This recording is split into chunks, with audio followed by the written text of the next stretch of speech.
Alrighty. So giving you guys some more FaceTime and at the same time, hopefully, I don't know, interesting somebody in some of these books that we have inside our Discord. I was in the process of making a short for the Library of Awakening TikTok.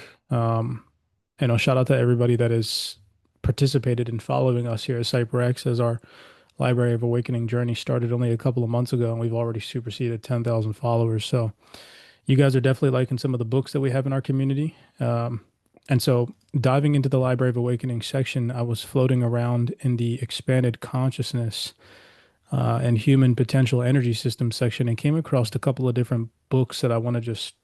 I'll probably start popping up on these Zoom calls every now and then because I'm kind of getting tired of the AI software that I was using for Library of Awakening to make some longer related text, and I'd rather just bring a personal aspect of reading these books for you guys and the audience that we're going to build for this community through Library of Awakening. So I'll probably start doing more of these videos every now and then throughout the week.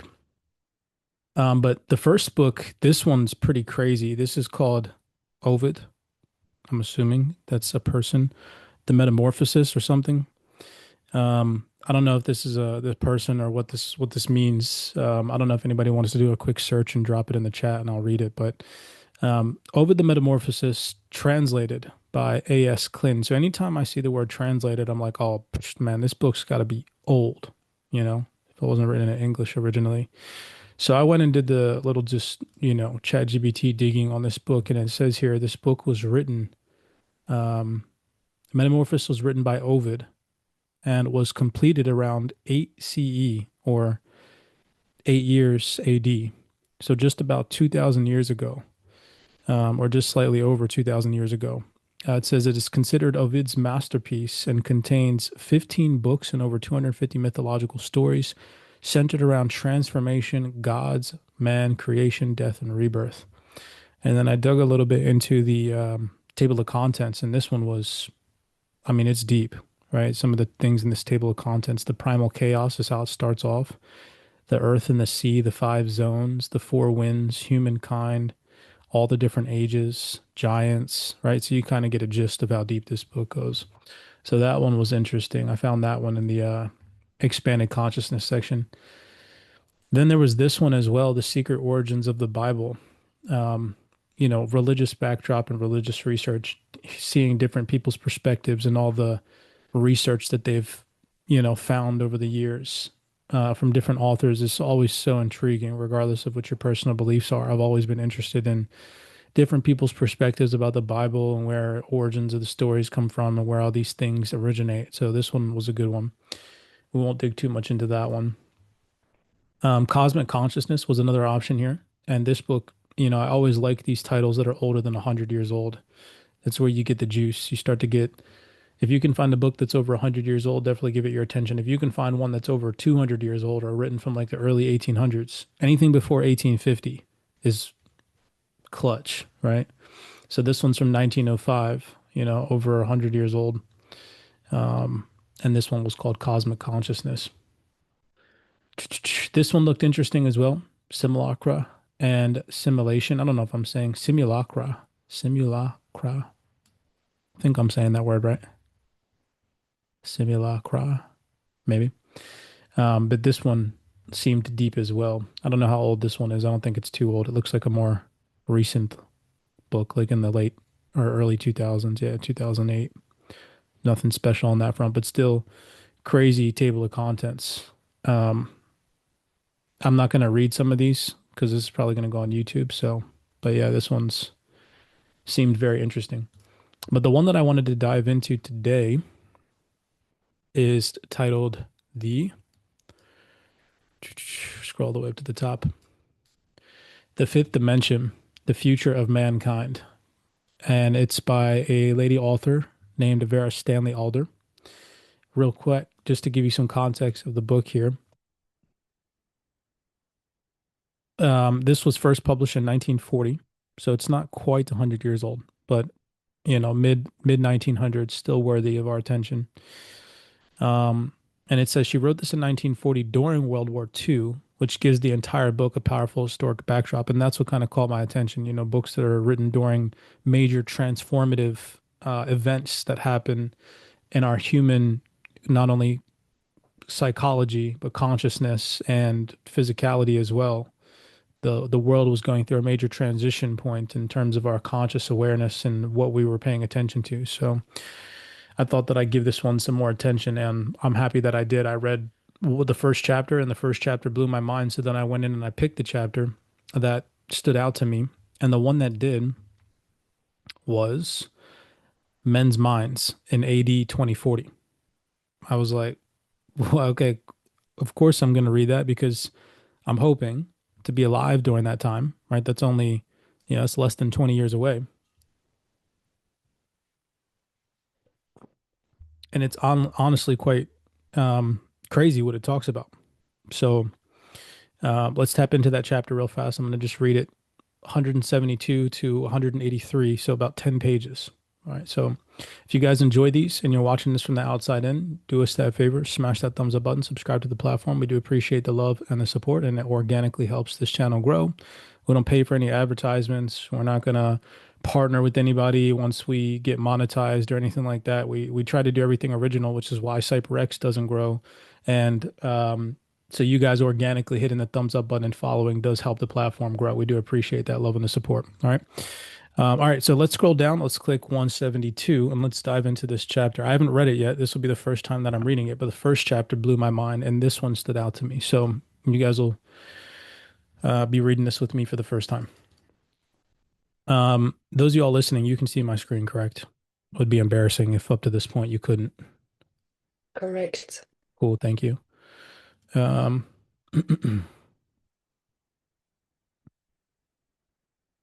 I apologize if I stumble on any of my words and don't pronounce something correct. I'm not perfect. Men's minds in AD 2040.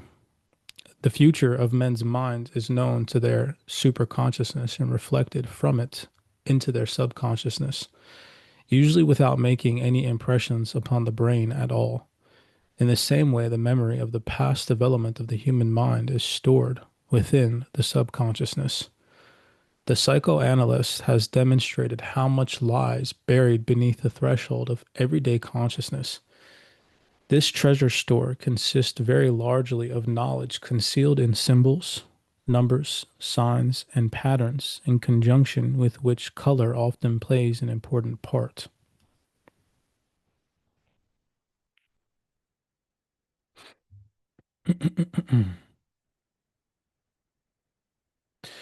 Much of this stored material is atavistic or has to do with the past, but often clear cases of provision have been uncovered and substantiated. Therefore, we know that the human ego is linked with both past and future along channels which need not necessarily impinge upon the brain at all. What do we exactly mean when we speak of the superconsciousness and of the subconsciousness? The opinions of average experimentalists in these regions always seem a little vague, so we must be sure of arriving at a clear definition. We recently described man as a three threshold, excuse me, let me reread that. We recently described man as a threefold being, comprising animal man, human man, and spiritual man. I should say that the so-called subconscious comprises of the knowledge and memory of all that appertains to the animal mind or the animal man, that the average brain consciousness embraces all that concerns the life of the human man, and that the superconscious is man's channel or link with the spiritual realm or world of causes, wherein it is pictured the plane and the purpose of the world history from the beginning to the end.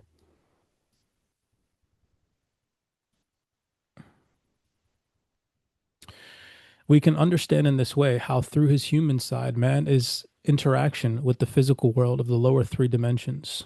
How, through his animal nature, when properly developed, he is in interaction with the fourth dimensional world of the vibrations and radiations, which play through the ethers just as the animals are, and gains in the same way his guiding instincts, which are responses to natural laws. And how, through his spiritual nature, as soon as he can tune up to it, he is in interaction with the fifth dimensional world of the plan. of cause and of pattern, wherein he is shown life as a whole, past, present, and future, and time no longer exists in its lower dimensional senses.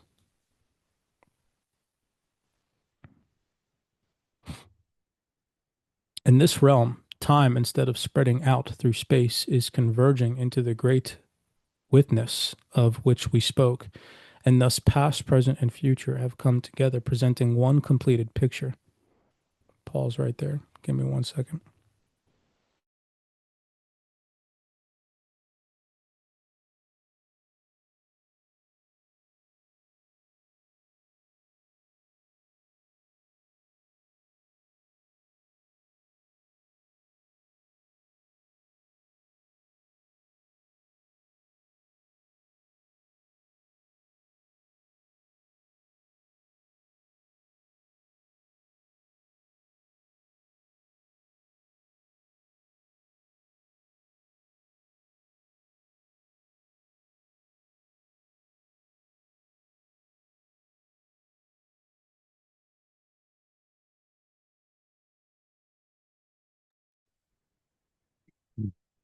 Sorry about that. My daughter needed some paper for her math.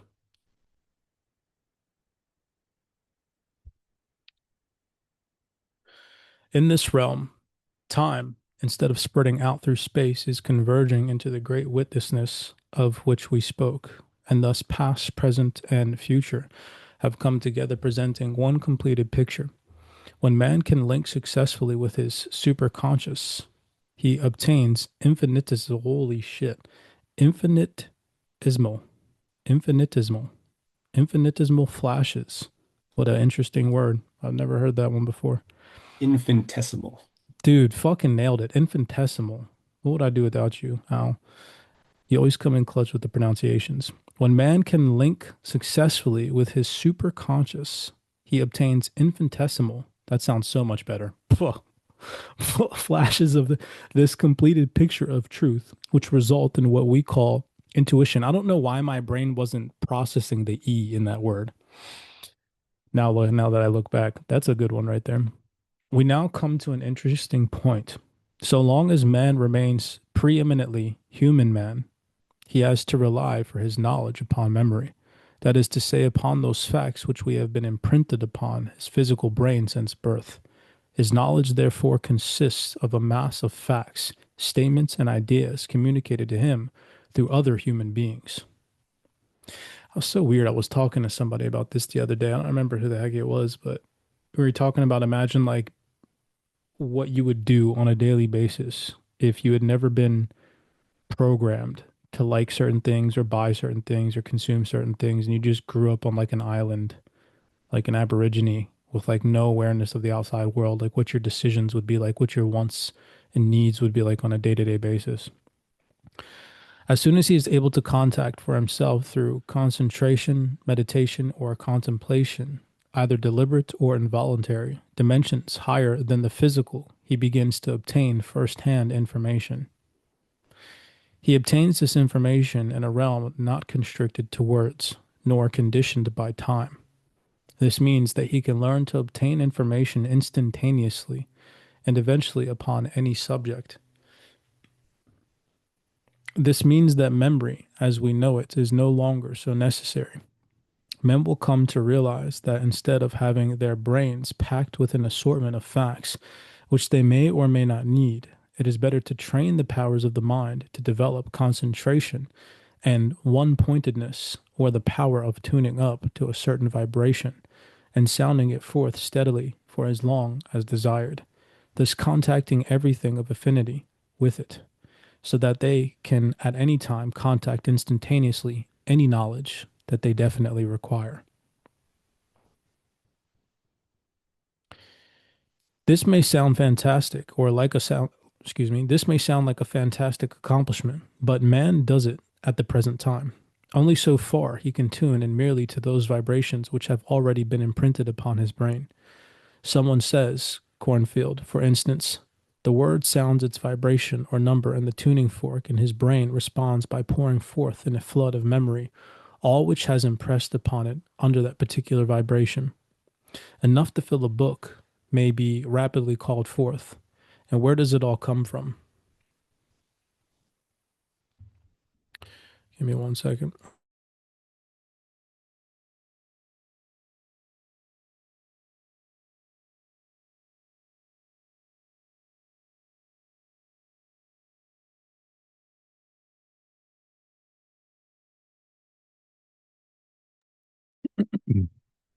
This may sound like a fantastic accomplishment, but man does at the present time only so far he can tune in merely to those vibrations which have already been imprinted upon his brain.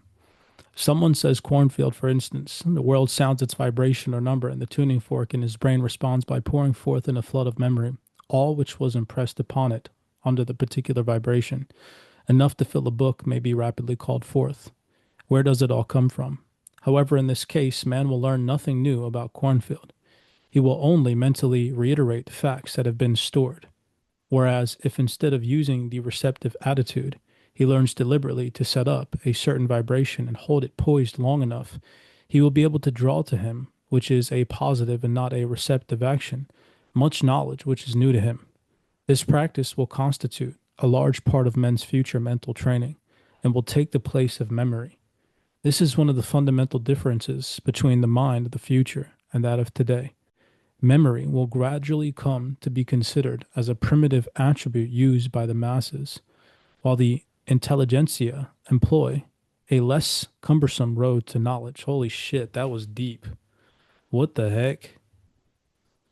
I'm gonna have to go back and reread that whole entire thing later.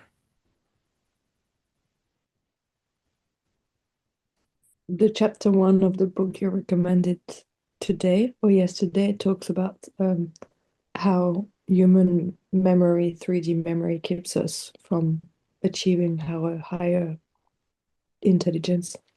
Did you like that book that I recommended? That shit is deep, huh? Dude, I'm on chapter three. I'm gonna finish it. I don't know I'm when, telling but you, as soon as I read the first two chapters, I was like, yeah, this is one you gotta finish. Because yeah, shit had me, it's like one of those ones where you gotta reread the paragraph 3 or 4 times. Um, all right. Eventually, of course, knowledge through meditation will come to be the universal method. In measure as men develop their powers of meditation or mind control, much astonishing information will be available to them. The power to contact the past will be used by advanced men in the fifth dimension, where the actual plan and pattern of evolution is held poised. Men of lesser caliber will tune in. Do you guys, okay, hold on. You guys remember earlier today on Zoom, I said some shit like this? I was like, yo, look, we're entering into this transition period where we're about to, like, a whole entire shift of human consciousness and awareness and capabilities. Tony was talking about having, like, your brain freaking implanted and shit. Like, we're about to enter into a really creepy era of transformation for people. Men of lesser caliber will tune into the, oh shit, I might need your help. Cinematograph. Did I get that one now? yes, Yeah, that's pretty Cinematograph. good. All right, we'll take it. Men of lesser caliber will tune into the cinematograph of events, past and present, which is held by the reflective quality of a stratum of the ether. The fact that a vast majority of people in history have believed in rebirth or reincarnation will come to be explained. Men visioning many scenes in the past will begin to gain a much broader view upon the whole subject. They will see life as continuous evolution, in which the one quality most clearly progressing is individuality. They will learn that individuality is only built up through long eons of experience and evolution, and that therefore an outstanding example of individuality, whether of human character or any other expression of life, is an example of great age. They will thus learn that a certain part of themselves must be of very ancient origin, and that their individual reactions to various aspects of life must have been built upon in similar circumstances throughout very long periods of time. In many ways, they will come to learn the true situation as applied to the question of reincarnation. Their whole view upon this subject will broaden enormously, becoming a thing of experience and not of surmise. I can hear my youngest daughter just woke up from her nap, so My oldest daughter might bring her in my office right now if you guys hear noise in the background, or excuse them if they come in here.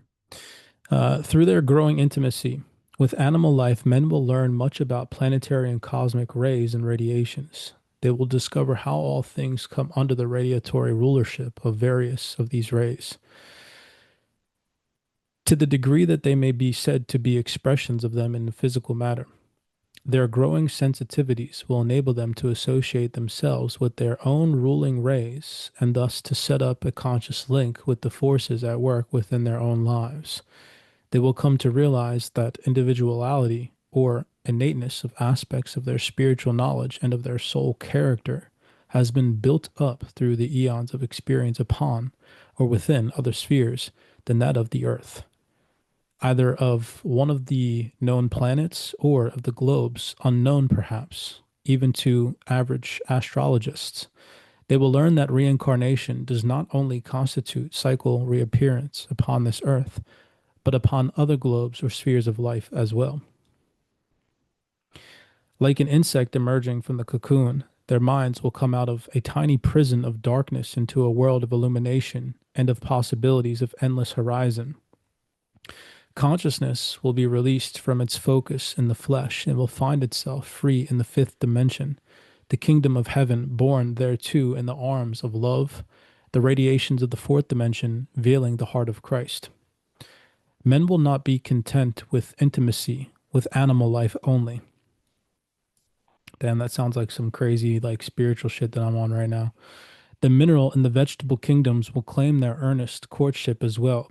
Even at the present day, scientists are becoming dimly aware of the sensitive individuality which informs an atom, a cell, a piece of metal, or a plant.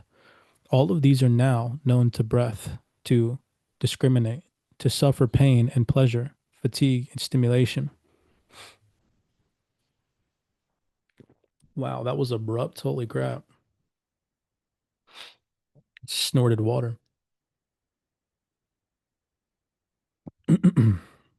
Their intensive reactions to a vast number of radiations are even now suspected.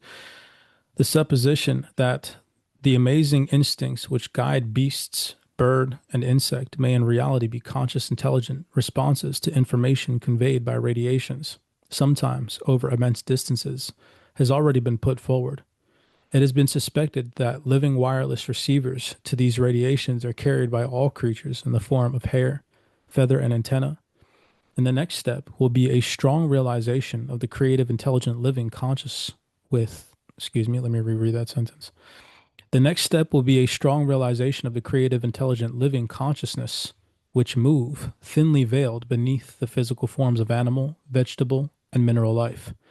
As soon as the existence of these brilliant intelligences become established in the consciousness of men, they will never rest until they have set up some communication with them.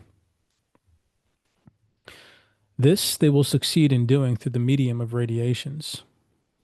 They will discover and locate certain of the radiations which creatures in the lower kingdoms use for intercommunication. They will endeavor to send messages to them and to receive some of their own communications. These will at first be picked up on fine instruments, which will later be dispensed with as man himself grows more radiatorily sensitive. From sources such as these men will learn to tremendous. From sources such as these men will learn a tremendous number of illuminating facts about the varying contents of the atmosphere around them, and the possibility of drawing certain types of nourishment from it by employing various rhythms in breathing and in posture. They will learn why a snake coils, why a bird sings, and why he stands on one leg to sleep, why a flower wears a certain color, and what are the rays which inform a diamond. They will learn that each of these mysteries. They will learn that each of these mysteries bears an application to themselves which can enhance their own powers of living. They will come to believe also in the vital and honorable part which mankind is called upon to play in regard to the lower kingdoms. Men will begin to regard themselves as occupying a peculiarly responsible position in the makeup of the universe. They will consider themselves as the great link between the divine and the material manifestation, the interpreter and the mediator between one kingdom and another, standing as pupils and aspirants to divinity, and as teachers and deities to the lower kingdoms. The complete interdependence of this design and plan will become apparent to them.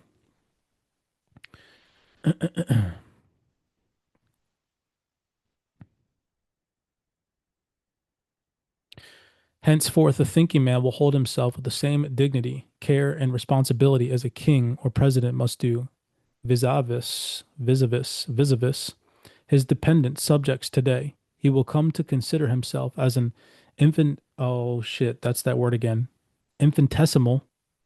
Man, what would I do without Al right now? He will come to consider himself as an infinitesimal creature, bearing yet the germ of a growing God within his breasts. In this conception, man's courage must equal his humility. When man reach the stage of having their great destiny thus revealed to them, it will be because humanity has at last left its adolescence and has passed into the adulthood. How different will the mind of the future man be to our own, when it is reared in such a lofty conception? How fascinating will his interests be, and how little will petty personalities and importances have power to move him? Living with his angle of vision focused upon life from the fourth and fifth dimension, and with his interest in concentrated, excuse me, and with his interest concentrated in life, as it is expressed in radiations, vibrations, and the interplay of energies, his mind will reason in numbers and symbols rather than in words. His communications with the lower kingdoms will develop this habit of thought, which to us seems terrible now, but to him, radiations will express the living, moving love of Christ, and numbers and symbols the mind and the plans of divinity. In those days, man's visiting card will be his horoscope, which will be summoned up by the recipient with the sole object of discovering and manifesting to his particular need. As Christ came to show us, service will be acknowledged, alleged. Excuse me, let me reread that. I don't know why this just went over there. Hold on. That just messed me up. As Christ came to show us, service will be acknowledged as man's greatest privilege and destiny. Even such high ideals, even such high ideals, however, if seen through the lens of selfishness, can be distorted and misused. That seems like that's important to highlight. Don't be selfish. Natural unbalances or sin will continue to play handmaid to humanity's progress, or a static condition would ensue. Indeed, the more mental power that men gain, the more dangerous and dynamic will be that power if misused.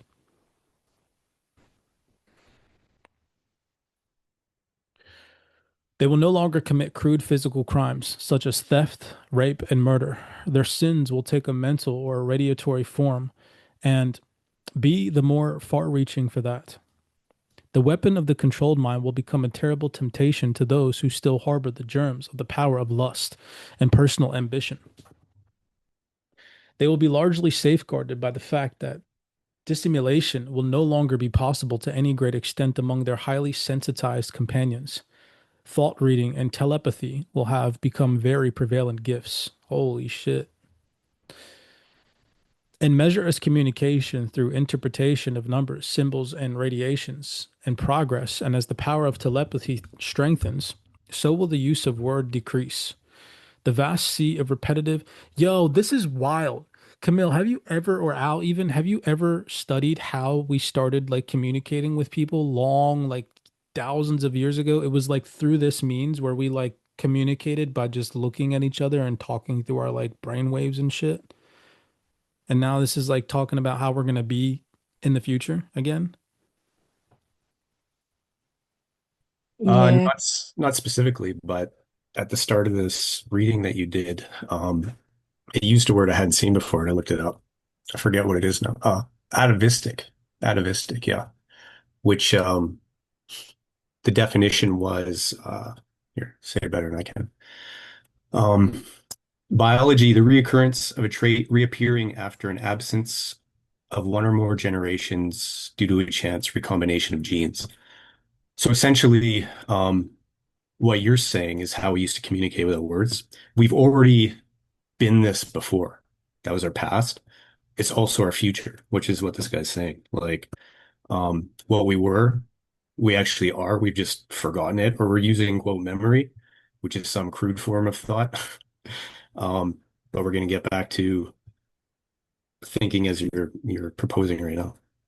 Yeah, this one's definitely deep. One of the ones that I'm gonna need to read this one a couple times. Words will be used sparingly and with power as men develop their concentrated mental faculty. Okay, hold on. Before we move on, what was that one book with the green cover that we read that one time?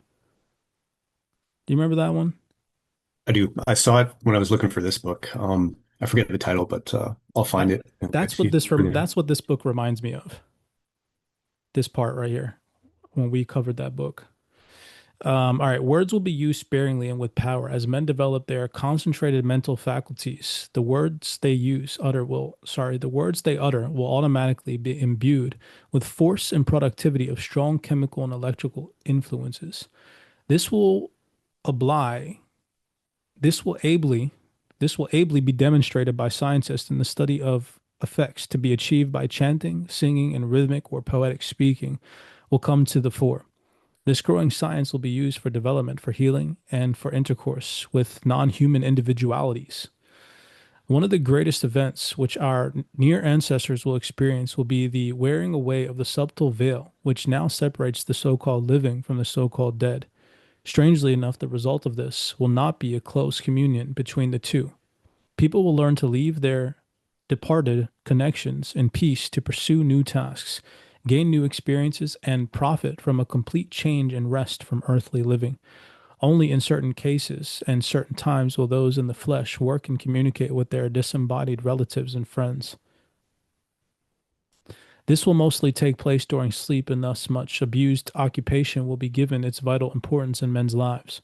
However, when it becomes possible to establish genuine communication with those of the dead who have escaped from the restrictions of human mentality, information, and of much higher order than that which filters through today, will help to broaden man's outlook on all personal matters, particularly while particularly will the whole question of sex and marriage take on a new and startling aspect.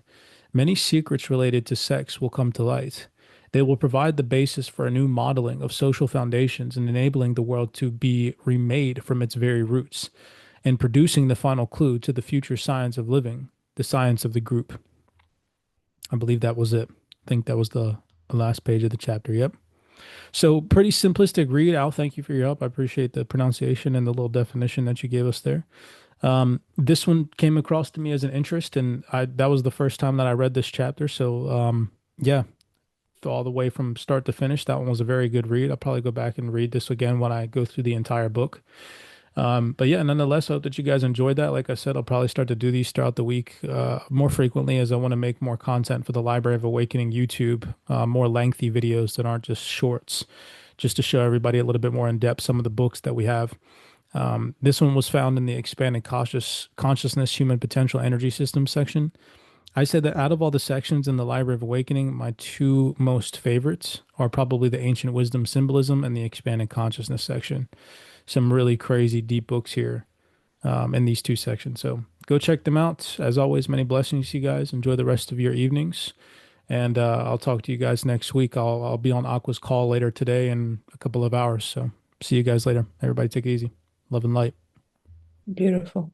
Right on. Thank you. You guys have a good one. If you are someone constantly searching for the best books, the rare ones, the ancient ones, the ones that actually change how you think, the Library of Awakening was built for you. Inside CyberX, we've organized a digital collection of over 4,000 powerful and ancient books spanning consciousness, psychology, ancient wisdom, esoteric symbolism, religion, wealth philosophy, global power structures, astrology, symbolism, tarot, sci fi, and alternative history. This isn't a random archive, it's categorized with intention. Inside, you'll find structured sections like the book club for guided study and discussion, the third eye psychology section for deeper perception and awareness, the human psychology and self mastery section for behavioral insight and transformation, even ancient wisdom and esoteric symbolism for decoding hidden teachings. We also have expanded consciousness for higher level thought, religion and spirituality for theological and philosophical study, and elite agendas and global power structures for macro awareness, wealth building and economics for foundational understanding, and even astrology, symbols, tarot, sci fi, and UFO exploration to widen perspectives. Everything inside the Private Cyberx Discord is organized for serious readers who want depth, not surface level summaries or trending bestsellers pushed by algorithms. If you're tired of reading what everyone else is reading and you're ready to access books that truly expand awareness, challenge assumptions, and sharpen your thinking, this is where you'll find them. Digitized, structured, and studied inside a focused community of thinkers and like minded individuals. So head over to cyberxtrading.com, try out the CyberX Discord for a month, and unlock the Library of Awakening. Dive into the collection, find the books that you've been searching for, and maybe even some ones you didn't even know existed. Welcome to the journey. May this space inspire you to ask questions, explore the unknown, and most importantly, to awaken. This is the Library of Awakening. I know some of the perspectives that I share may be as challenging for you as they once were for me. But isn't that the beauty of exploration? Every perspective, no matter how unconventional, has something valuable to contribute to it if it's shared. Knowledge is not absolute. It's a living, breathing phenomena, shaped and reshaped over time. The important thing is not always be right, but to always be curious. Explore freely, share boldly, and learn deeply. And don't rely solely on others to validate your discoveries. Stand firm in integrity, even in the face of criticism. Remember that growth always means embracing the humility to admit when we're wrong. Learning from our errors is not a setback, it's the very essence of our progress. So, welcome to the journey. May this space inspire you to ask questions, explore the unknown, and most importantly, to awaken. This is the Library of Awakening.